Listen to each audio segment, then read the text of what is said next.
اعوذ باللہ من الشیطان الرجیم بسم اللہ الرحمن الرحیم المدین کی طلب میں تشریف لانے والے تمام طلباء و طالبات کو السلام علیکم ورحمۃ اللہ وبرکاتہ۔ امید ہے آپ تمام افراد خیریت سے ہوں گے۔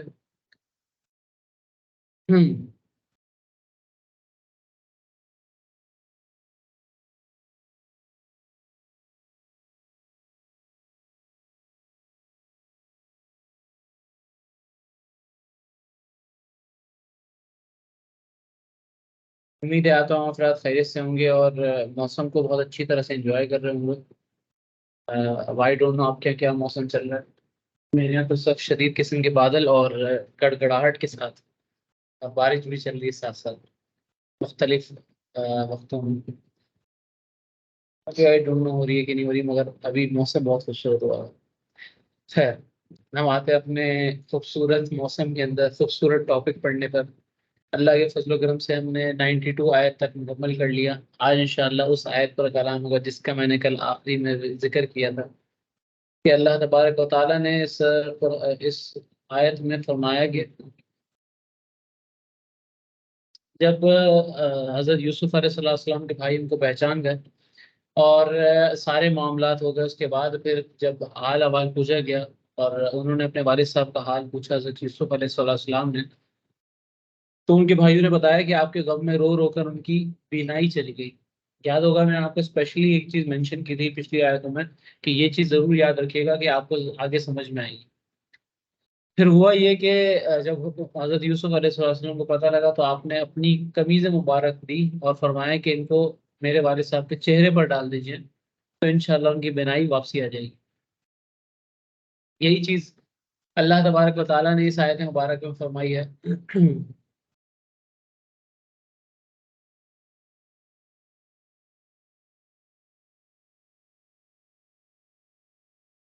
میرا یہ کرتا لے جاؤ اور اسے میرے باپ کے منہ پر ڈال دینا، وہ دیکھنے والے ہو جائیں گے، اور اپنے سب گھر بھر کو میرے پاس لے آؤ۔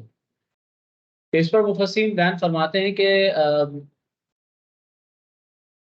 عبداللہ بیان کرتے ہیں کہ جب حضرت ابراہیم علیہ السلام کو آگ میں ڈالا گیا تھا تو اللہ تبارک و تعالیٰ نے جنت کی قمیضوں میں سے ایک قمیض پہنائی تھی۔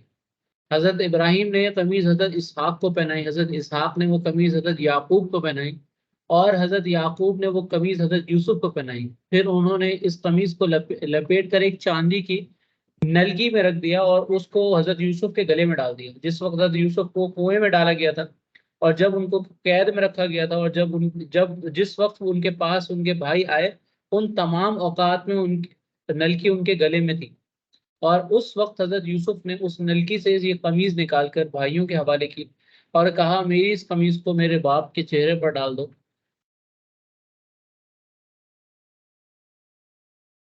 ان کی آنکھ روشن ہو جائے گی۔ ابھی وہ قمیض فلسطین کے علاقے کنعان میں تھی اور یعقوب علیہ السلام نے فرمایا مجھے یوسف کی خوشبو آ رہی۔ سبحان اللہ، یہ معاملہ ہوا۔ اس کے بعد یہوز جو ان کے بھائیوں میں سے ایک بھائی تھا، 10 بھائیوں میں سے، اس نے کہا کہ پہلے حضرت یعقوب کے پاس میں خون آلود قمیض لے کر گیا تھا اور میں نے کہا تھا کہ یوسف کو بھیڑیے نے کھا لیا۔ اب اس قمیض کو لے کر آؤں گا اور یہ بتاؤں گا کہ یوسف زندہ ہیں، جس طرح پہلے میں نے ان کو رنجیدہ کیا تھا اسی طرح اب میں جا کر ان کو خوش کر دوں گا اور خوشخبری دوں گا۔ تو یہ وہ واقعہ تھا جس کا میں نے آپ کو ذکر کیا تھا مختصراً۔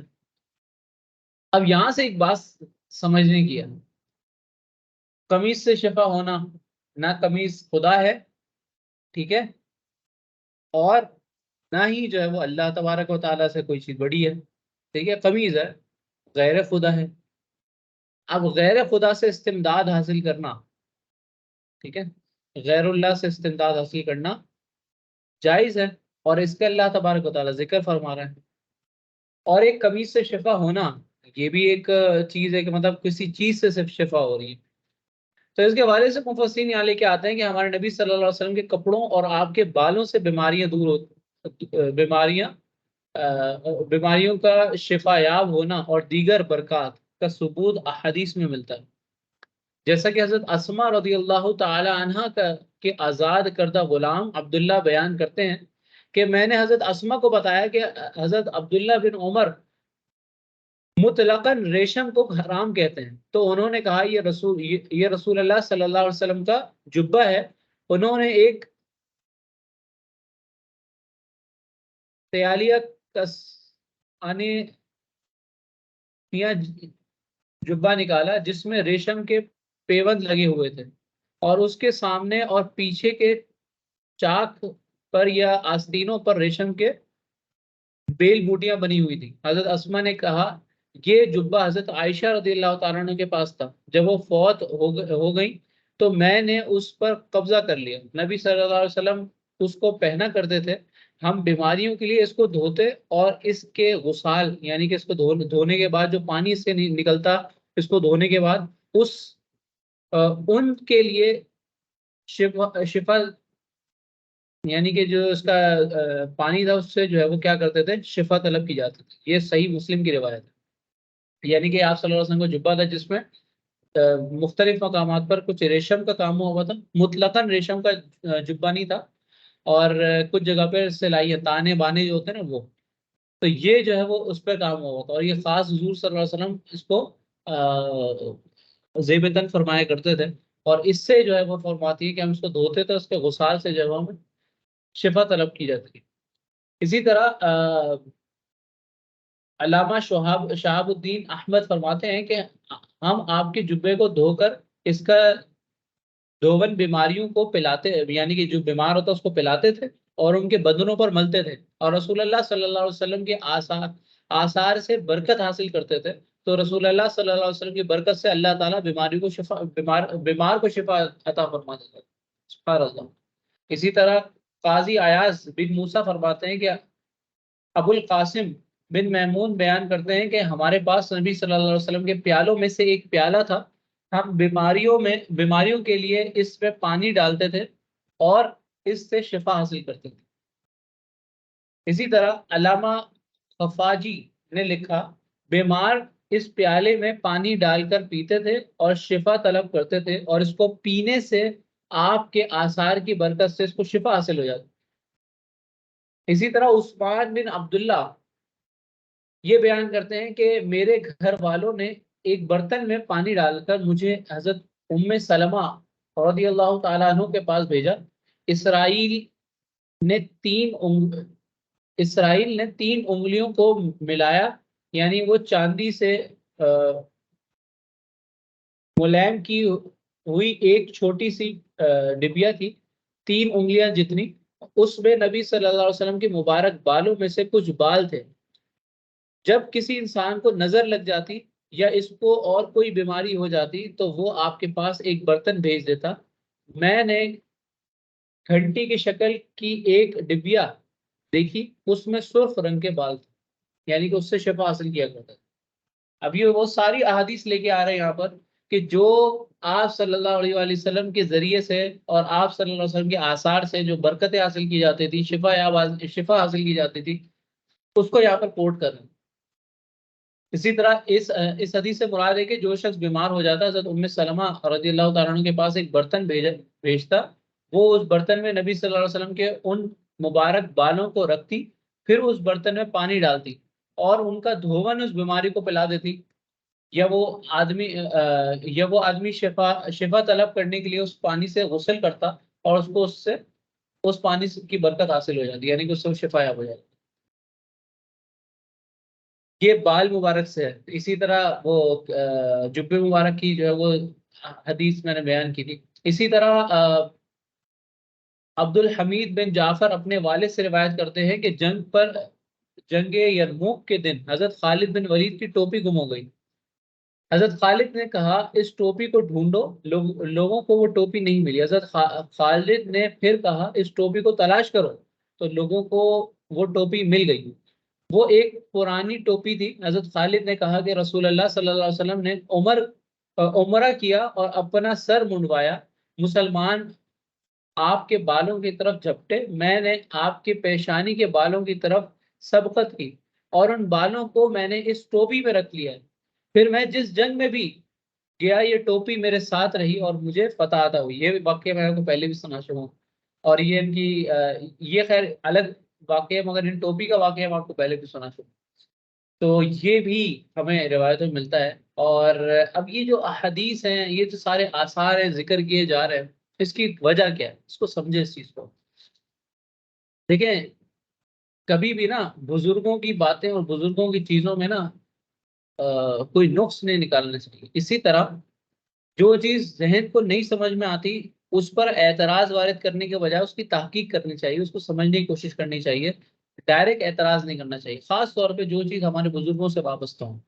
تیسری چیز، اس کا حکم نہ میں دے رہا ہوں، نہ کوئی عالم دین دے رہا ہے، نہ کوئی 21ویں صدی کا یا 15ویں صدی کا آپ سمجھ لیں، یہ اس کے اعتبار سے اگر لگائیں آپ 1500 سال ہو گئے، تو 15ویں صدی کا نہ کوئی بندہ آپ سے کہہ رہا ہے کہ یار یہ چیز نا اس طرح سے ٹھیک ہے یا ایسا ہے۔ یہ باتیں وہ ہیں کہ جو آپ صلی اللہ علیہ وسلم کے دور میں بھی ہوا کرتی تھی اور آپ صلی اللہ علیہ وسلم کے دور کے بعد بھی ہوا کرتی تھی۔ جتنی حدیث ہیں وہ آپ کے اس دنیا سے پردہ فرمانے کے بعد کی ہیں، ٹھیک ہے۔ تو بات یہ ہے کہ آپ صلی اللہ علیہ وسلم سے ڈائریکٹ کوئی چیز مانگنا، ٹھیک ہے، اس میں عقیدہ ہر مسلمان کا یہ ہوتا ہے بھائی، کوئی یہ نہیں کہتا کہ ہمارے حضور دے سکتے ہیں ڈائریکٹلی، ٹھیک ہے، وہ معاذ اللہ خدا نہیں ہے، کوئی بھی عقیدہ نہیں رکھتا کہ وہ خدا ہیں وہ دے دیں گے، ٹھیک ہے۔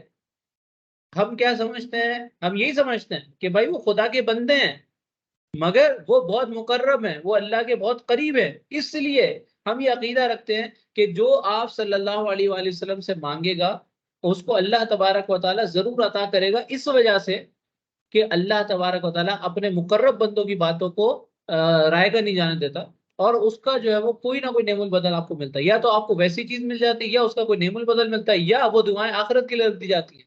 تینوں صورتیں ہو سکتی ہیں، یہ ہر دعا کے لیے چاہے اس میں وسیلہ طلب کیا جائے یا نہ کیا جائے، ٹھیک ہے، مگر وسیلے سے یہ ہوتا ہے کہ آپ کا تھوڑا سا کام جو ہے وہ جلدی ہونے کی امید ہو سکتی ہے، ہر بندہ اس امید سے کرتا ہے۔ دوسری چیز، جتنے بھی بزرگوں کے آثار ہوتے ہیں، جیسے بعض لوگ آج کل اس مشن پر ہیں کہ بھائی بزرگوں کے آثار کی کوئی حیثیت نہیں ہے معاذ اللہ، اور ان کو بالکل چھوڑ دیا جائے، ان کو جو ہے یہ معاذ اللہ یہ شرک کیا ہے، کفر ہے، اس کو کیا کرتے ہیں کہ وہ مکس اپ کرتے ہیں چیزوں کو، اور پھر وہی بات ہے کہ جو چیز جس مقام پر ہے نا اس مقام پر وہ چیز صحیح رہے گی اگر آپ اس کو اس مقام پر رہنے دو گے، اور جیسے ہی آپ اس کو اپنے مقام سے ہٹاؤ گے تو پھر وہ خراب ہونا شروع ہو جائے گی۔ یہی ایک مسئلہ ہے، اس کو لوگ سمجھتے نہیں ہیں اور کہتے ہیں کہ بھائی نہیں، ہم جو ہے وہ اپنی مرضی جو ہے وہ چلائیں گے اس کے اندر، اور اپنی مرضی سے جو ہے وہ سارے جو ہے وہ احکامات اپنے اوپر لاگو کر رہے ہو۔ تو یہ بڑی سمجھنے کی ضرورت ہے کہ چاہے وہ آثار حضور صلی اللہ علیہ وآلہ وسلم سے ریلیٹ کرتے ہوں یا کسی بڑے بزرگ سے ریلیٹ کرتے ہوں، تو اس کو ڈائریکٹلی جو ہے وہ اس طرح سے کہنا یہ ایک نامناسب رویہ ہے، اور یہ ہمارے اسلاف کے خلاف بھی ہے کہ ہمارے اسلاف نے جو ہے وہ کبھی بھی اس طرح کا معاملہ نہیں کیا، اور انہوں نے اس کی یہ ساری احادیث اور یہ ساری روایتیں، یہ ساری چیزیں، یہ برکتیں حاصل کرنا، شفا یاب حاصل کرنا، بھی جو شفا حاصل کی جا رہی ہے، دوون پیا جا رہا ہے یا اسے نہایا جا رہا ہے یا جو اس کو بدن پہ ملا جا رہا ہے، تو کیا سوچ کے ملا جا رہا ہے؟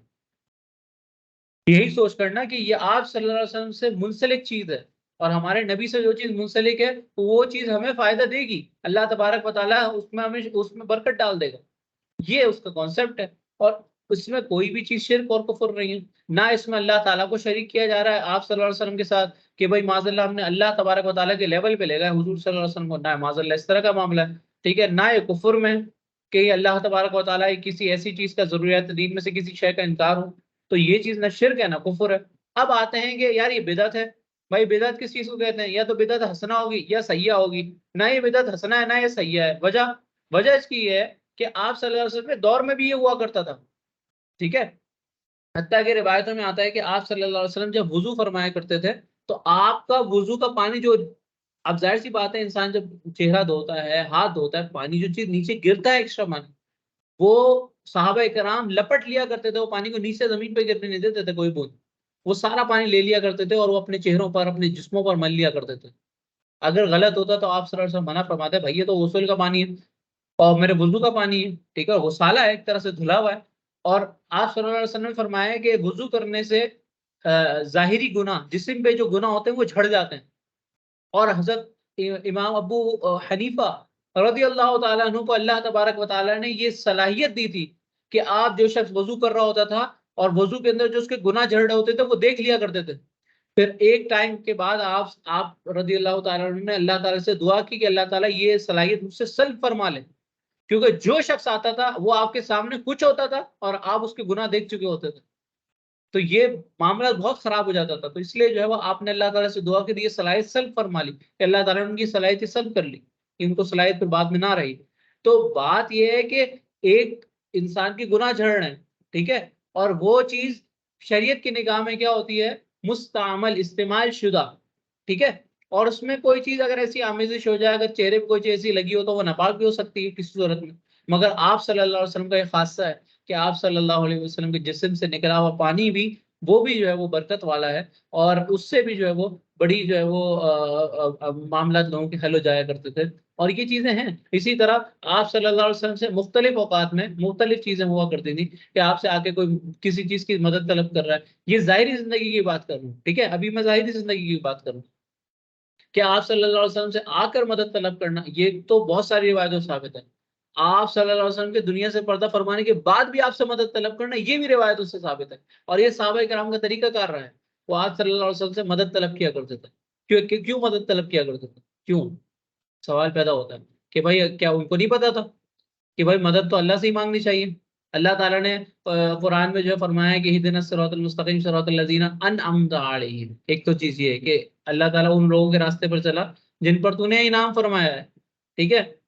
قرآن کے راستے پر، حدیث کے راستے پر چلنے کا حکم نہیں دیا، بلکہ ان لوگوں کے راستے پر چلنے کا حکم دیا جن پر تو نے انعام فرمایا ہے.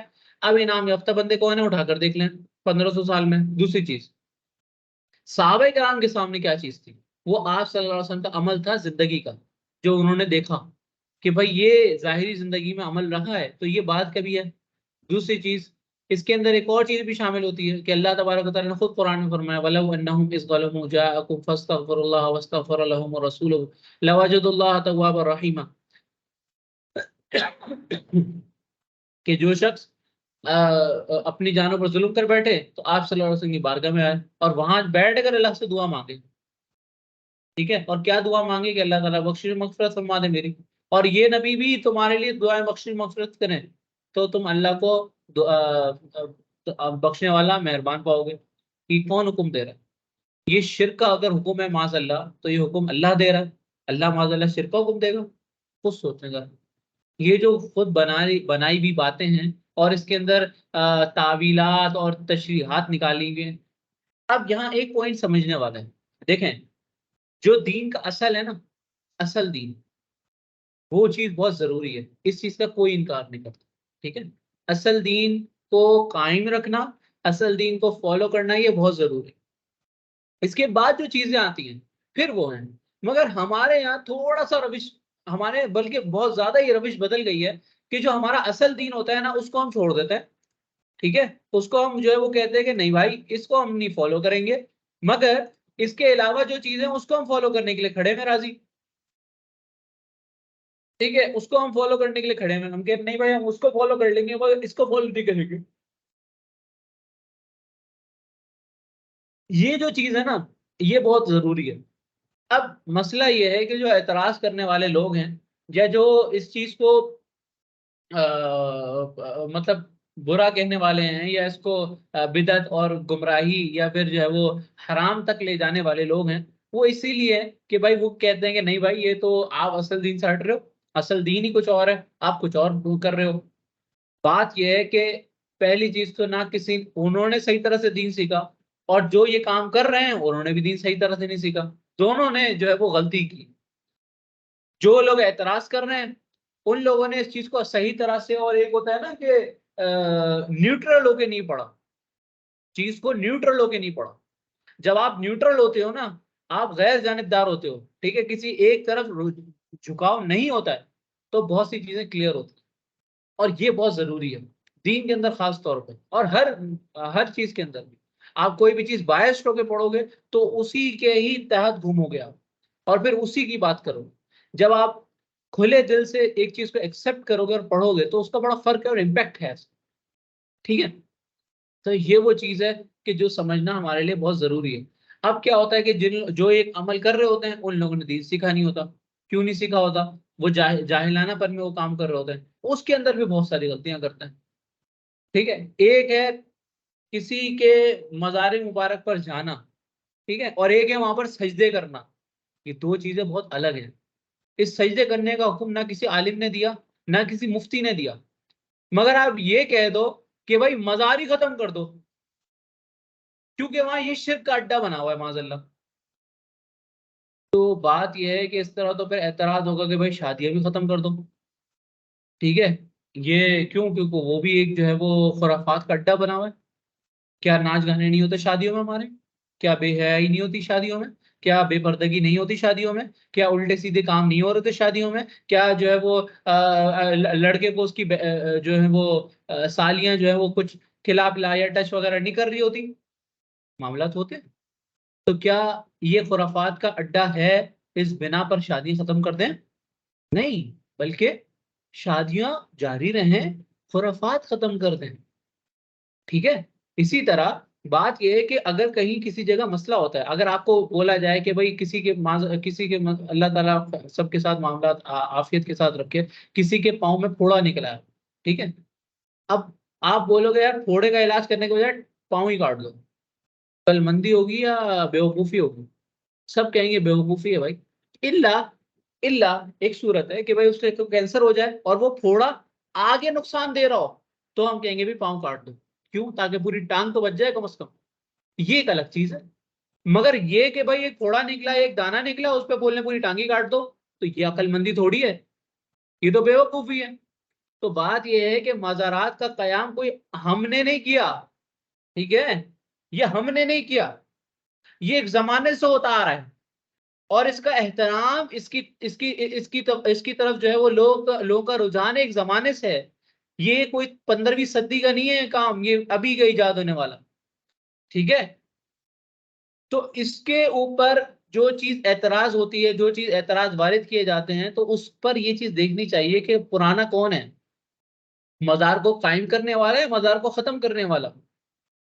پرانا کون ہے کہ مزاروں کو جو ہے وہ ان کی اہمیت اور ان کی فضائل بیان کرنے والا، نہ کہ مزاروں کو ختم کرنے والا یا اس کے خلاف بکواس کرنے والا. تو بات یہ ہے کہ یہ نئے نویلے لوگ، ان کو اس سے کوئی سروکار نہیں. ٹھیک ہے، ہم یہ کہتے ہیں کہ بھئی دیکھو یہ چیز فرض و واجب نہیں ہے، ہم بھی یہ بات مانتے ہیں، یہ چیز فرض و واجب نہیں ہے. مگر ایک چیز ہوتی ہے نا کہ یار اگر ایک مستحب کے درجے میں بھی چیز ہے نا اور ایک مباح کے درجے میں بھی چیز ہے، آپ اس کو ڈائریکٹ حرام کے درجے میں لے جاؤ اور اس کو پھر حرام کی طرح ہی ٹریٹ کرو، تو یہ چیز غلط ہے. تو جو چیز جس مقام کی ہے اس مقام پر رکھ اس کو ٹریٹ کیا جائے وہ زیادہ بہتر ہے. تو یہ چیز سمجھانا مقصود ہے کہ اگر کوئی ایسی بات ہے تو اس کو اس طریقے سے ڈیل کیا جائے، نہ کہ اس کو اتنا ایکسٹریم کیس لے جایا جائے کہ بندہ بولے کہ یار یہ کیا معاملات ہے، یہ تو مطلب سمجھ سے باہر ہے. اللہ فرما رہا ہے کہ بھائی جو ہے وہ حضور کی بارگاہ میں اور معافی طلب کرو، اور کوئی بندہ وہاں بیٹھ کر اللہ تبارک و تعالیٰ سے دعا کر رہا ہے تو اس کو کہتے ہیں ہذا شرک. وہ کہتے ہیں کہ آپ صرف سلام عرض کریں، الصلاۃ والسلام علیک یا رسول اللہ، چلو چلو چلو یہاں سے نکلو. تو اب کیا ہوتا ہے کہ سلام عرض کرو اور نکلو. تو کوئی شخص اگر بیٹھنا چاہے وہاں پر تو نہیں بیٹھ سکتا. کیوں؟ ہذا شرک. نبی سے نہیں مانگو، پیچھے قبلہ ہے اللہ سے مانگو. ایک تو یہ پیچھے قبلے اللہ معاذ اللہ کے اللہ بیٹھا ہوا معاذ اللہ کے وہ پیچھے قبلہ اللہ سے مانگو. بھائی تو کہیں سے ہی مانگ سکتا ہے. وَلِلَّهِ مشرق و مغرب، اللہ تعالیٰ فرماتا ہے وَلِلَّهِ المشرق والمغرب، کہ مشرق و مغرب سب اللہ تبارک و تعالیٰ کا. جس سے بیٹھ کر مانگنا چاہے مانگے بھائی. تو قبلے کی طرف، قبلے شریف کی طرف ہونا کوئی مقصود ہے کیا؟ نہیں. تو اگر کوئی شخص ان کے سامنے بیٹھ کر مانگ رہا ہے یا ان کی طرف رخ کر کے مانگ رہا ہے، اگر توجہ وہاں ہے تو کیا یہ شرک ہو گیا؟ کیا یہ کفر ہو گیا؟ اگر یہ کفر اور شرک تھا تو پھر صحابہ کرام پر کیا طعن و تشنیع کریں گے آپ لوگ؟ حضور صلی اللہ علیہ وسلم کے کمپینینز جو تھے، آپ کو صحیح طرح سے دیکھنے والے، آپ کو صحیح طرح سے سمجھنے والے، جو دین کو پھیلانے والے ہیں، ان کے بارے میں کیا کمنٹ کریں گے پھر آپ؟ کیا انہوں نے بھی یہ شرک ہی کیا معاذ اللہ؟ اگر یہ تو پوری دین کی بنیادیں ہل جائیں گی آپ کی. اور اگر نہیں تو پھر انہوں نے کیا جائز ہم کریں نہ جائز، یہ کیسے پھر دوغلا معیار کیوں؟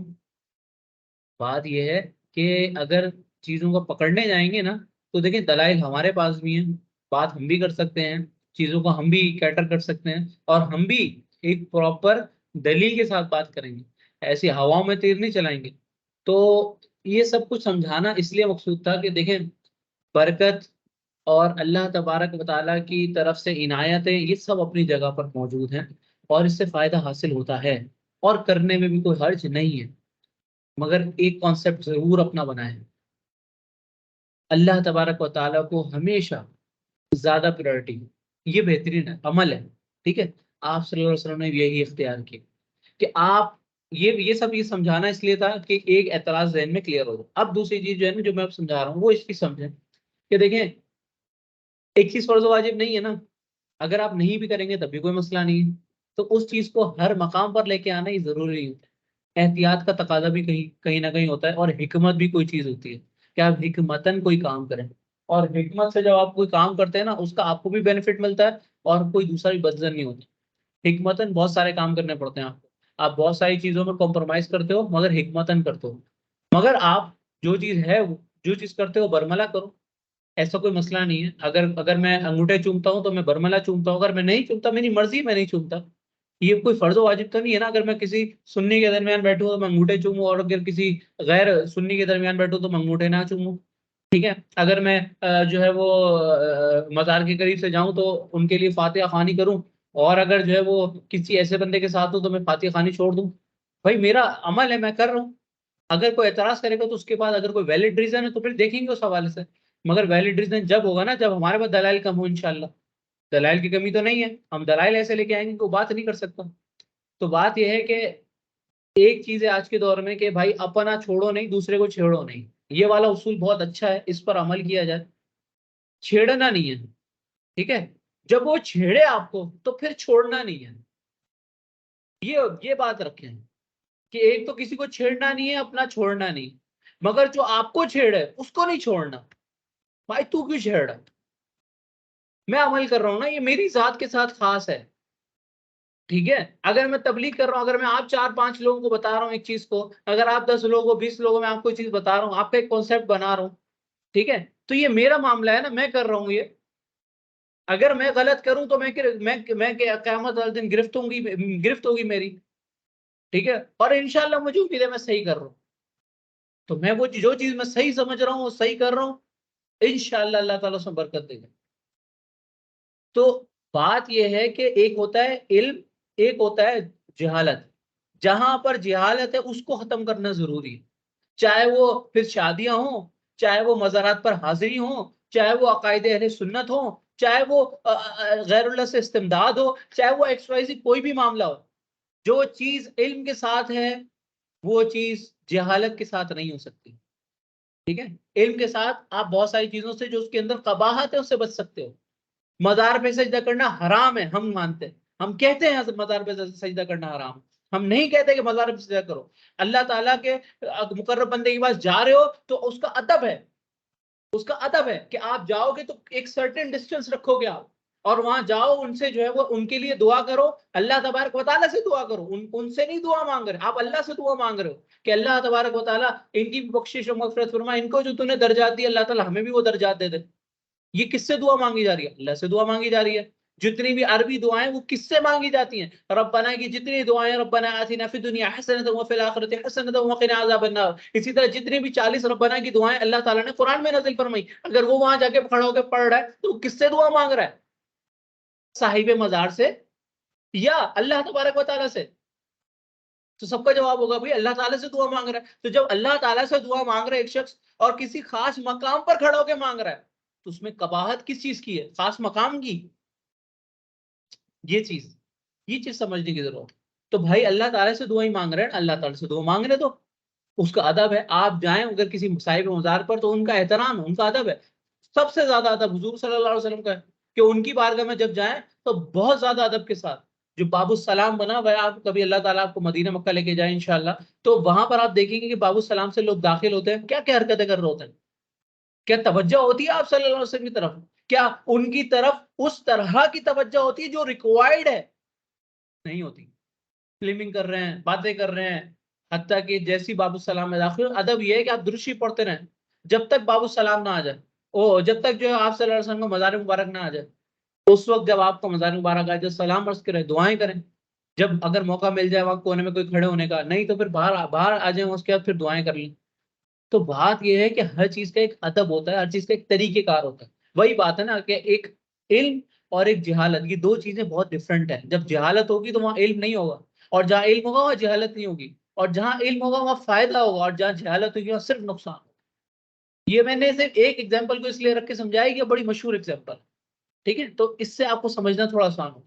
تو امید ہے کہ آپ کو جو چیز سمجھانے کی کوشش کی وہ بالکل ہے، اور آپ کو سمجھ بھی آئی ہوگی. اور اس سے جو ہے وہ اسی طرح گھروں میں اگر کوئی شخص منہ مبارک رکھتا ہے، آپ صلی اللہ علیہ وسلم کا منہ مبارک اگر رکھے تو اس سے کیا برکت ہوگی؟ اللہ تعالیٰ برکتیں ڈالنے والا ہے. اللہ تعالیٰ منہ مبارک کے ذریعے برکتیں بھی ڈالے گا، اور جن کے گھر میں ہیں اور یہ چیز دیکھی گئی ہے، مشاہدہ کیا گیا، واقعی میں بڑی برکتیں ہوتی.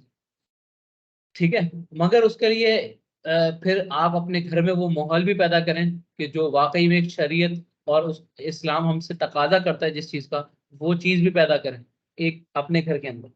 تو وہ آپ کو بہت زیادہ بینیفٹ دے گا. اسی طرح پھر اس کے اندر کچھ چیزیں ہیں جو بزرگان ہی فرماتے ہیں کہ اگر منہ مبارک کسی کے گھر میں ہے تو اس کو بہت اچھی جگہ، ایک اسپیشل اس کی جگہ بنائی جائے جہاں وہ اس کو رکھا جائے.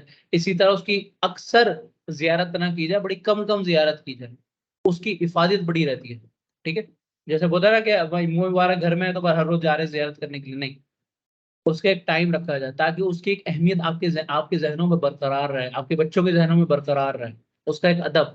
ٹھیک ہے، اسی طرح یہ بھی دیکھا گیا ہے کہ جتنے بھی منہ مبارک ہوتے ہیں اس میں گروتھ آج بھی ہے. اگر کسی کے پاس ایک منہ مبارک تھا تو وہ کچھ سالوں کے بعد بہت سارے ہو جاتے ہیں، کبھی کبھی گچھا تک بن جاتا ہے بعض لوگوں کے پاس. اور یہ تو حرمین شریفین کے اندر جو میوزیم بنایا ہے انہوں نے، اس کے اندر تک موجود ہے، جو کہ اب ماشاءاللہ اتنا بڑا ہو گیا ہے کہ اچھی خاصی جو ہے وہ اس کی لینتھ ہو چکی ہے. اگر آپ نے کہیں دیکھا ہو تو میں نے دیکھا ہے، میں نے مطلب فزیکلی نہیں دیکھا، میں نے ویڈیوز میں دیکھا. اور یہ ابھی بھی ہے، یہ آثار ابھی بھی موجود. اسی طرح جو مقامات آپ صلی اللہ علیہ وسلم نے مختص کیے، جیسے کہ صحابہ کرام فرماتے ہیں کہ ایک مقام ہے، ایک مقام پر اب صحابہ جو ہے وہ ٹھہرے اور وہاں رک کے نماز پڑھی. آپ صلی اللہ علیہ وسلم نے وصال کے بعد نماز پڑھی اور ایک اس کے گرد چکر لگایا اور وہاں سے چلے گئے. تو بعد میں لوگوں نے پوچھا کہ آپ نے ایسا معاملہ کیوں کیا؟ تو انہوں نے کہا کہ یہاں پہ حضور صلی اللہ علیہ وسلم آئے تھے، انہوں نے یہ اس طرح سے معاملہ کیا تو میں نے کیا. اسی طرح بہت سارے ایسے مقامات ہوتے تھے کہ وہ یاد رکھتے تھے کہ بھائی اس مقام پہ آپ صلی اللہ علیہ وسلم نے نماز پڑھی تھی، تو اس مقام پہ جا کر نماز پڑھا کرتے تھے اور وہاں سے بیٹھ کے دعائیں کیا کرتے تھے. کون کرتا تھا؟ صحابہ کرام کرتے تھے نا. یہ انہوں نے دیکھا تھا، یہ وہ لوگ تھے جنہوں نے آپ صلی اللہ علیہ وسلم کو اپنی سر کی آنکھوں سے دیکھا اور عمل کرتے ہوئے پایا. ٹھیک ہے، مگر جس چیز سے آپ نے منع فرما دیا نا اس چیز سے اچھی طرح سے رک گئے، پھر نہیں کیا وہ عمل. اور اگر اس طرح کا کوئی عمل آپ صلی اللہ علیہ وسلم منع فرما دیتے تو کبھی نہیں کرتا پھر. تو یہ چیز ذرا سمجھ لیں گے. خیر ہمارا بیان یہیں پہ رکتے ہیں ہم ذرا سا اور آگے ہی چلتے ہیں. ہم تو ایک آیت پہ اچھا خاصا کلام ہو گیا. جی امرین، آپ کا کوئی سوال تھا؟ میں نے بولا میں بات ختم کر لوں پھر سوال لے لوں گا، کوئی مسئلہ نہیں. جی نہیں میں سمجھ گئی تھی سر. اصل میں وہی مزارات کے بارے میں ہی پوچھنا چاہ رہی تھی کہ اکثر یہ جو منتیں مانی جاتی ہیں کہ ہم مزار پہ چادر چڑھائیں گے فلاں کام ہو جائے، تو سر کیا یہ عموماً میں نے خواتین کو ہی دیکھا ہے کہ وہ اس طرح کی منتیں زیادہ مانتی ہیں، تو کیا یہ زیادہ بہتر نہیں ہوگا کہ ہم یہ نیت کریں کہ فلاں اولیاء کرام ہیں جو ولی اللہ ہیں ان کے نام سے ہم اصال ثواب کر دیں گے، فاتحہ خوانی کر دیں گے؟ کہ کیا چادر چڑھانا صحیح ہے، منت ماننا چادر جو چڑھانے چادر چڑھانے کا کانسیپٹ ہے نا، ہمارے یہاں کانسیپٹ کیا ہے کہ ہم جائیں اور چادر چڑھائیں. اور چادر چڑھانے کا ایکچوئل کانسیپٹ کیا ہے کہ جتنے بھی ایسے اللہ کے مقرب بندے جیسے علماء کرام، اولیاء اعظام، ٹھیک ہے، اچھے کامل پیر، ڈبے پیر نہیں، اچھے کامل پیر، ان کی قبروں جب ان کا انتقال ہو جائے تو ان کی قبروں پہ نشاندہی کے لیے چادر چڑھانی چاہیے. یہ فقہی مسئلہ ہے. ٹھیک ہے، اچھا اب یہ ایک چادر کافی ہوتی ہے نا، ایک چادر اگر خراب ہو جائے تو دوسری چادر چڑھا دیں. ہمارے یہاں کانسیپٹ الٹا بن گیا. اور دوسرا یہ جو مزار پر چادر چڑھانے کا تھا، یہ اس لیے تھا کہ اس پر ایک کوئی اچھی کوالٹی کی چادر ہوتی تھی وہ چڑھاتے تھے برکت کے لیے. اس کے بعد یہ چادر غریبوں میں تقسیم کر دی جاتی تھی. ٹھیک ہے، یہ چادر غریبوں میں تقسیم کر دی. میں آپ کے سوال کی طرف آ رہا ہوں، تھوڑا سا اس کانسیپٹ کو بھی سمجھا دوں. یہ چادریں غریبوں کو تقسیم کر دی جاتی تھی. مگر اب کیا ہے، وہ چمکیلی پٹی والی وہ چادریں ہوتی ہیں، وہ چادر بھی کیا ہوتی ہے، وہ نہ چادر کیا، وہ تو بالکل جارجٹ کی دوپٹہ بننے کے قابل بھی نہیں ہوتا کپڑا، اتنا گھٹیا کوالٹی کا کپڑا ہوتا ہے وہ. اس کے علاوہ وہ کیا ہوتا ہے، وہ جتنے مجاور بیٹھے ہوتے ہیں، مجاوروں کے خلاف تو ہم بھی ہیں بھائی، مجاور تو واقعی میں یہ 2 نمبر لوگ ہیں نا، یہ جو مجاور بیٹھے ہوئے ہیں یہاں پر، اور یہ ان لوگوں نے صحیح دھندا بنایا ہوا ہے۔ تو یہ کیا ہے کہ یہ کیا کرتے ہیں، پھر یہ چادریں چڑھتی ہیں، ان کو سائڈ میں کرتے ہیں، پھر دوبارہ واپسی دکان پہ سیل ہو جاتی ہیں، ری سیلیبل ہوتی ہے، یہ پھر واپسی آتے ہیں، پھر واپسی جاتے ہیں، تو یہ چلتا رہتا ہے۔ تو یہ چادر کوئی فائدہ مند نہیں ہے، اس کی منت ماننا بھی فضول ہے، یہ فضول ہی منت ہے، اس کو کوئی ضرورت، اس کی کوئی حاجت نہیں ہے۔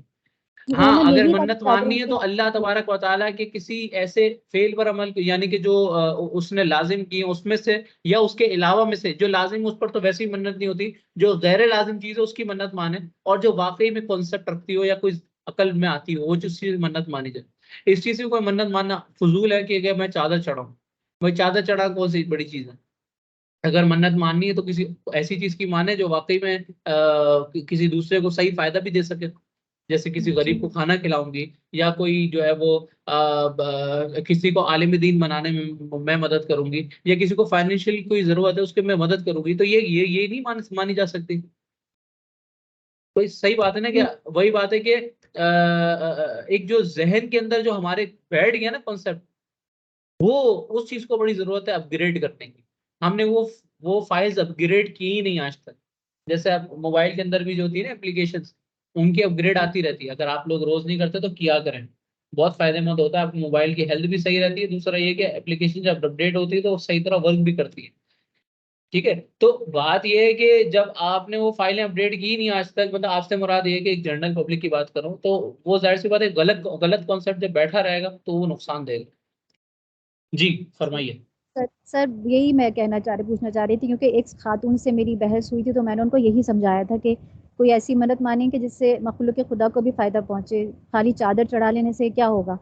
تو ایگزیکٹلی آپ نے جو بتایا کہ اصالے ثواب کر لیں یا کوئی نیک عمل، تو میں یہی کنفرم کرنا چاہ رہی تھی کہ میں نے ان کو یہی بات بتائی تھی، تو میں نے صحیح ان کو جی جی گائڈ بھائی، ان کیا۔ لوگوں کو تو اب کیا بتائیں، وہی مسئلہ ہے نا کہ ہماری جاہل عوام نے جو کام جائز تھے نا ان کو بھی دوسروں کی نگاہ میں بالکل ناجائز حرام کے درجے میں لے کر، ٹھیک ہے۔ اور یہ کچھ آج کے دور کے سوشل میڈیا کے تھرو اور غیر سوشل میڈیا کے تھرو جو آج کل کے لوگ بیٹھے ہوئے ہیں اور بکواسے کر رہے ہیں سیریسلی، کہ بھائی یہ ہو جائے وہ ہو جائے۔ اب بات یہ ہے کہ یار آپ، جو بھی شخص یہ بات کہہ رہا ہے تو اس کو بھی سوچنا چاہیے نا کہ یار ایک چیز ایسی ہے کہ خرافات بری، ہم بھی کہہ رہے ہیں نا یار، ہم تو اس کے انکار نہیں کر رہے، ہم کہہ رہے ہیں اور ختم کرنے کی کوشش بھی کر رہے ہیں، مگر بات یہ ہے نا کہ جتنی زیادہ جاہل عوام ہے، ٹھیک ہے، اس پر یہ مولویوں کی باتیں بھی اثر نہیں کرتی، مولوی کی بات ان کو بری لگتی ہے، ہر شخص اس کو ایکسیپٹ کرنے کو راضی نہیں ہوتا۔ تو یہ بڑی چیز ہے، ایکسیپٹنس جو ہے نا بڑی ضروری ہوتی ہے۔ اب وہی بات ہے نا کہ اگر یہی اسلامی حکومت ہوتی تو ان کو درے لگتے، ان کو پکڑا جاتا اور درے لگتے، ان کو صحیح والے ٹھکائی ہوتی نا، عقل ٹھکانے آ جاتی۔ تو اب کیا کر سکتے ہیں، جس کے ہاتھ میں پاور ہے وہ کچھ کرنے والے نہیں ہیں، اور جن کے ہاتھ میں پاورز نہیں ہیں وہ صرف اپنی زبان کا استعمال کر سکتے ہیں، اور کچھ نہیں ہو سکتا اس کا۔ جزاک اللہ سر۔ اللہ اکبر کبیرہ۔ چلیں جی، اچھا جی، چلیں آگے اگلی آیت پہ اپنا کلام سٹارٹ کریں، میں ایک ہی آیت پہ تک اپنا کلام ہو گیا۔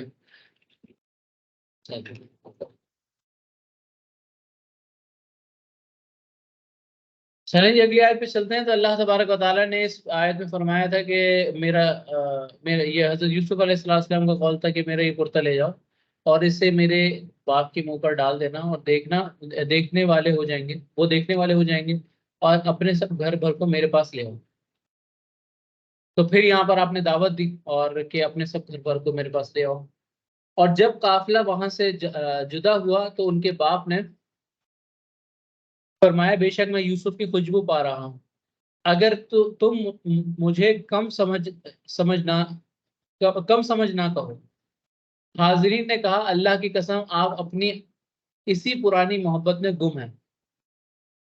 تو یہ معاملہ ہوا۔ تو اس آیت مبارکہ پہ اللہ تبارک و تعالیٰ نے فرمایا، اور اس میں مفسرین بیان فرماتے کہ حضرت ابن عباس رضی اللہ تعالیٰ سے روایت ہے کہ ابھی حضرت یوسف علیہ السلام کا قافلہ حضرت یعقوب علیہ السلام سے 8 راتوں کی مسافت کے فاصلے پر تھا، اور حضرت یعقوب علیہ السلام کو حضرت یوسف کی خوشبو آ گئی۔ تو یہ ایک بہت بڑی بات تھی، اور یہ معاملہ تھا۔ مگر اس پہ ایک اگر یہ اعتراض کیا جائے کہ جب حضرت یوسف حضرت یعقوب کے گھر کے قریب کنویں میں تھے تو آپ کو حضرت یوسف کی خوشبو نہیں آئی، تو پھر اتنے فاصلے سے آپ کو حضرت یوسف کی خوشبو کیسے آئی؟ یہ اعتراض ہو سکتا ہے نا بھائی؟ تو اس کا جواب دیتے ہوئے فرماتے ہیں کہ اس کے کچھ جوابات ہیں۔ ایک یہ کہ اللہ تعالیٰ نے ابتدا میں حضرت یوسف کا معاملہ حضرت یعقوب سے مخفی رکھا تھا تاکہ حضرت یوسف مکمل مصیبت میں گرفتار ہوں، اور اس پر صبر کرنے سے حضرت یوسف کو اس مصیبت کا اور حضرت یعقوب کو ان کی جدائی کا پورا پورا اجر ملے۔ اور جب مصیبت اور جدائی کے ایام ختم ہو گئے اور کشادگی اور فرحت کا دور آ گیا، تو اللہ تعالیٰ نے فاصلوں کی زیادہ ہونے کے باوجود ان کو حضرت یوسف کو خوشبو پہنچا دی۔ ایک جواب یہ بھی ہو سکتا ہے۔ ایک جواب یہ کہ جیسا کہ ہم نے پہلے ہی بتایا تھا کہ وہ قمیص ایک چاندی کی نکیری میں تھی، اور وہ نلکی میں تھی، اور نلکی حضرت یوسف کے گلے میں تھی۔ جب اس قمیص کو ان کے نلکی سے نکالا تو جنت کی خوشبوئیں فضا میں پھیل گئیں، اور جب وہ مانوس خوشبوئیں ہوا کے دوشوں پر سوار ہو کر حضرت یعقوب تک پہنچی تو انہوں نے پہچان لیا کہ یوسف کی قمیص کی خوشبو ہے۔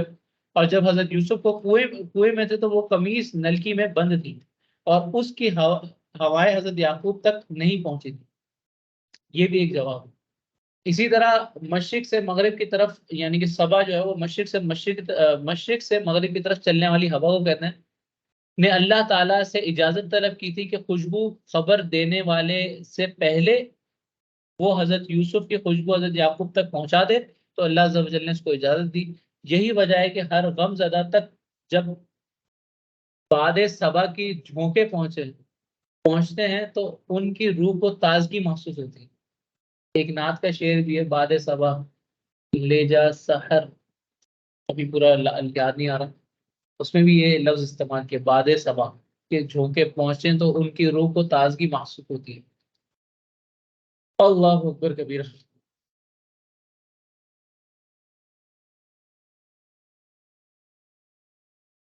اب یہاں پر جو ان کے حاضرین نے کہا کہ آپ اپنی پرانی محبت میں گرفتار ہیں، آپ یوسف کو نہیں بھولتے اور آپ کے دل سے نہیں نکلتا، اس کے معنی پر جو ہے وہ مختلف استدلالات ہیں۔ جیسے سورہ یوسف کی 8 نمبر آیت میں فرمایا، بے شک ہمارے باپ ضرور محبت کی کلی،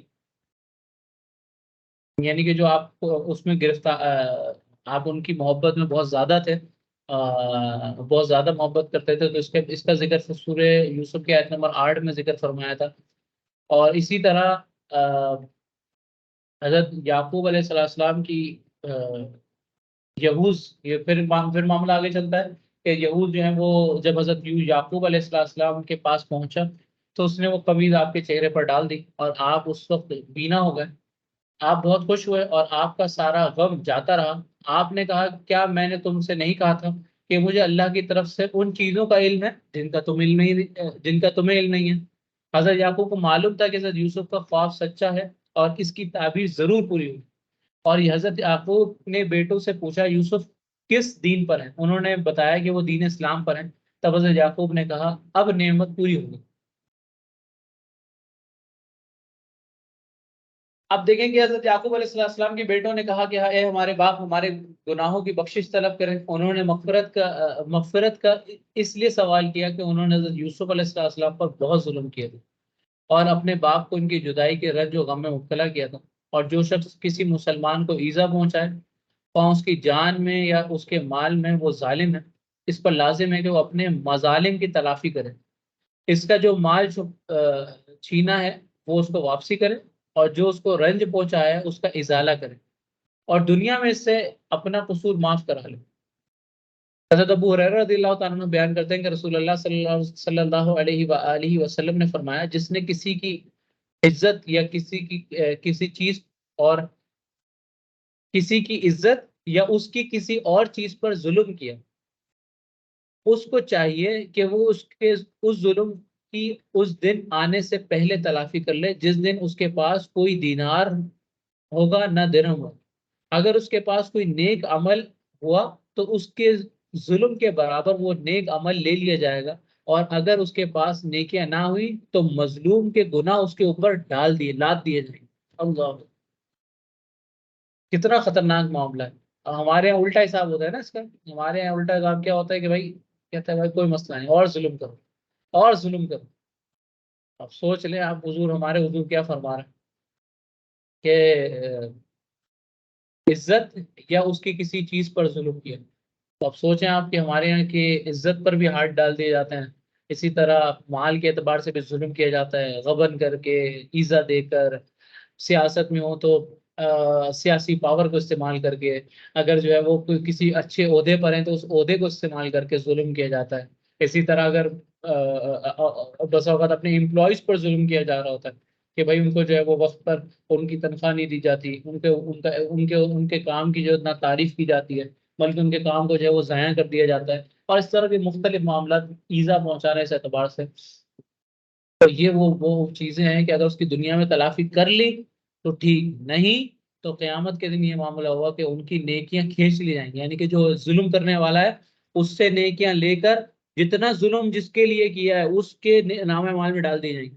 اور اگر اس کی نیکیاں نہیں رہی یا تھی نہیں تو پھر جو جس کے اوپر ظلم کیا تھا اس کے جتنے گناہ ہوں گے وہ نکال کر اس کی نام اعمال میں ڈال دیے جائیں گے اس کے ظلم کے برابر.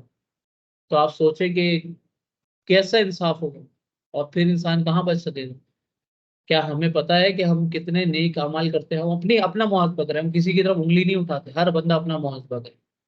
کیا ہم اتنے اچھے نیک اعمال کرنے والے ہیں کہ ہمارے سارے نیک اعمال قبول ہوتے ہیں؟ اس کی کوئی گارنٹی ہے؟ نہیں ہے. اور جب نہیں ہے تو پھر اب آپ بتائیں کہ کتنی احتیاط درکار ہے اس چیز کے لیے. یہ بہت ضروری ہے سمجھنا. اب اگلی آیتوں میں دیکھتے ہیں کہ اللہ تعالیٰ فرماتا ہے کہ پھر جب خوشخبری سنانے والا آیا تو اس نے وہ کرتا یعقوب کے منہ پر ڈال دیا، اور اسی وقت وہ دیکھنے والے ہوگا. یعقوب نے فرمایا میں نے تم سے کہا تھا کہ میں اللہ کی طرف سے وہ باتیں جانتا ہوں جو تم نہیں جانتے. بیٹوں نے کہا اے ہمارے باپ، ہمارے گناہوں کی معافی مانگیں، بے شک ہم خطا کار ہیں. فرمایا ان قریب میں تمہارے لیے اپنے رب سے مغفرت طلب کروں گا، بے شک وہی بخشنے والا مہربان ہے. اور اسی طرح تو یہ یہاں پر ہم نے اسی طرح بخشش و مغفرت کی ایک آپ کو حدیث ذکر فرمائی. اور اسی طرح یہاں پر مفسرین لے کے آتے ہیں کہ بیٹوں کے لیے استغفار کو انہوں نے مؤخر کرنا، اس کی یعنی کہ تاخیر کی، اس کی کیا وجہ تھی؟ یعقوب نے کہا میں عنقریب اپنے رب سے تمہاری بخشش طلب کروں گا. اس جگہ سوال ہوتا ہے کہ حضرت یعقوب نے اسی وقت اپنے بیٹوں کے لیے دعا کیوں نہیں کی اور اس کو مؤخر کیوں کیا؟ اس کی وجہ یہ ہے کہ عطا اور اکرمہ حضرت اپنے عباس رضی اللہ تعالیٰ سے روایت کرتے ہیں کہ رسول اللہ صلی اللہ علیہ وسلم نے فرمایا میرے بھائی یعقوب نے کہا تھا کہ میں عنقریب اپنے رب سے تمہارے لیے بخشش طلب کروں گا. ان کا مطلب یہ تھا کہ حتیٰ کہ جمعے کی رات آ جائے. حضرت ابن عباس رضی اللہ تعالیٰ نے بیان کرتے ہیں کہ رسول اللہ صلی اللہ علیہ وسلم کے پاس بیٹھے ہوئے تھے. حضرت علی بن ابی طالب رضی اللہ تعالیٰ عنہ آئے اور انہوں نے کہا آپ پر میرے ماں اور باپ فدا ہوں. میرے سینے سے قرآن نکل جاتا ہے اور میں اس کو یاد رکھنے پر قادر نہیں ہوں. رسول اللہ صلی اللہ علیہ وسلم نے فرمایا اے ابو الحسن، کیا میں تم کو ایسے کلمات نہ سکھاؤں جو تم کو نفع پہنچائیں، اور جن کو تم وہ کلمات سکھاؤ ان کو بھی وہ کلمات نفع پہنچائیں، اور جو کچھ بھی تم یاد کرو وہ تمہارے سینے میں محفوظ رہے. میں نے کہا ہاں یا رسول اللہ صلی اللہ علیہ وسلم، آپ سکھائیں. آپ نے فرمایا جب جمعے کی شب ہو، اگر تم میں سے ہو سکے تو رات کے آخری تہائی حصے میں قیام کرو، تیسرے حصے میں قیام کرو، کیونکہ اس وقت فرشتے حاضر ہوتے ہیں اور اس وقت دعا قبول ہوتی ہے. اور میرے بھائی یعقوب نے اپنے بیٹوں سے کہا تھا میں عنقریب اپنے رب سے تمہارے لیے بخشش طلب کروں گا. ان کی مراد یہ تھی کہ حتیٰ کہ جمعے کی رات آ جائے، اگر تم سے ہو سکے تو اس رات کے وسط میں قیام کرو، اور اگر تم سے یہ نہ ہو سکے تو تم اس رات کے اول میں قیام کرو اور 4 رکعت نماز پڑھو. پہلی رکعت میں سورہ فاتحہ اور سورہ یاسین پڑھو، اور دوسری رکعت میں سورہ فاتحہ اور سورہ رحمان الدخان پڑھو، اور تیسری رکعت میں سورہ فاتحہ اور سورہ الف لام میم سجدہ پڑھو، اور چوتھی رکعت میں سورہ فاتحہ اور تبارک الذی جو 29 پارے کی پہلی صورت ہے وہ پڑھو. اور جب ان رکعتوں سے فارغ ہو جاؤ تو اللہ تعالیٰ سے حمد اور ثنا کرو، اور مجھ پر اور باقی انبیاء پر اچھی طرح سے درود شریف پڑھو، اور تمام مؤمنین اور مؤمنات کے لیے استغفار کرو، اور اپنے فوت شدہ مسلمان بھائیوں کے لیے دعا کرو. پھر آخر میں یہ دعا کرو اے اللہ، جب تک تو مجھے زندہ رکھے مجھے ہمیشہ گناہوں سے بچا کر مجھ پر رحم فرما، اور فضول کاموں کی مشقت سے بچا کر مجھ پر رحم فرما۔ تو میرے جن کاموں سے راضی ہو مجھے اس میں حسن نظر عطا فرما۔ اے اللہ، آسمانوں اور زمینوں کو ابتداءً پیدا کرنے والے، اے جلال، اے جلال اکرام اور غیر متصور غلبہ کے غالب کے مالک غلبہ کے مالک، اے اللہ، اے رحمان، میں تیرے جلال اور تیری ذات کے نور کے وسیلے سے سوال کرتا ہوں کہ تو اپنی کتاب کی حفاظت کرنے پر میرے دل کو لازم کر دے، جیسا کہ تو نے مجھے اس کتاب کی تعلیم دی اور مجھے اس طرح اس کی تلاوت کی توفیق دی جس طرح تو راضی ہو۔ اے اللہ، آسمانوں اور زمینوں کو ابتداءً پیدا کرنے والے، اے جلال والاکرام اور غیر متصور غلبے کے مالک، اے اللہ، اے رحمان، میں تیرے جلال اور تیرے ذات کے نور سے سوال کرتا ہوں کہ تو اپنی کتاب پڑھنے کے ساتھ میرے آنکھوں کو منور کر دے، اور اس کی تلاوت سے میری زبان کو رواں کر دے، اور اس سے میرے دل میں کشادگی دے دے، اور اس سے میرے سینے کو کھول دے، اور اس سے میرے بدن کو صاف کر دے، کیونکہ تیرے سوا میرے حق پر کوئی مدد نہیں کر سکتا، اور نہ تیرے سوا کوئی حق کو لا سکتا ہے، اور گناہوں سے پھرنا اور نیکیوں کو کرنا بلند بلند و برتر کی مدد کی بغیر ممکن نہیں۔ اے ابو الحسن، تم 3 یا 5 یا 7 جمعے تک یہ عمل کرنا، اللہ کے اذن سے تمہاری دعا قبول ہوگی۔ اس ذات کی قسم جس نے مجھے حق کے ساتھ بھیجا ہے، یہ دعا کسی مومن سے تجاوز نہیں کرے گی، کسی مومن سے تجاوز نہیں کرے گی۔ حضرت عبداللہ بن عباس رضی اللہ تعالیٰ عنہ بیان کرتے ہیں کہ اللہ کی قسم 5 یا 7 جمعے گزرے تھے کہ حضرت علی رضی اللہ تعالیٰ عنہ ایسی ہی ایک مجلس میں آئے اور کہنے لگے، یا رسول اللہ، پہلے میں 4 یا 5 آیتیں بڑا مشکل یاد کرتا تھا، جب میں اس کو یاد کرتا تو وہ میرے سینے سے نکل جاتی تھی، اور اب میں 40 یا اس سے زیادہ آیتیں حفظ کر لیتا ہوں، اور جب میں اس کو زبانی پڑھتا ہوں تو یوں لگتا ہے جیسے میرے سامنے کتاب اللہ موجود ہے، اور پہلے میں حدیث سنتا تھا تو میرے سینے سے نکل جاتی تھی، اور اب میں حدیث سنتا ہوں تو اور پھر اس کو بیان کرتا ہوں تو اس سے ایک لفظ بھی کم نہیں ہوتا۔ آپ نے فرمایا، رب کعبہ کی قسم، اے ابو الحسن، میں اس پر یقین رکھتا ہوں۔ سبحان اللہ۔ یہ طویل حدیث سنن ترمذی اور بہت ساری احادیث کی کتاب میں روایت ہوئی ہے۔ اللہ اکبر کبیر، سبحان اللہ۔ بڑا مشکل عمل ہے ویسے، یہ ساری صورتیں بھی یاد ہونا ضروری ہے کہ پہلی رکعت میں سورہ فاتحہ، سورہ یاسین، پھر دوسری رکعت میں سورہ رحمان اور دخان، تیسری رکعت میں سورہ فاتحہ اور سورہ الف لام میم سجدہ، چوتھی رکعت میں سورہ فاتحہ اور تبارک الذی۔ اللہ اکبر۔ بڑی مزیدار روایت تھی یار، اچھی روایت تھی، زبردست۔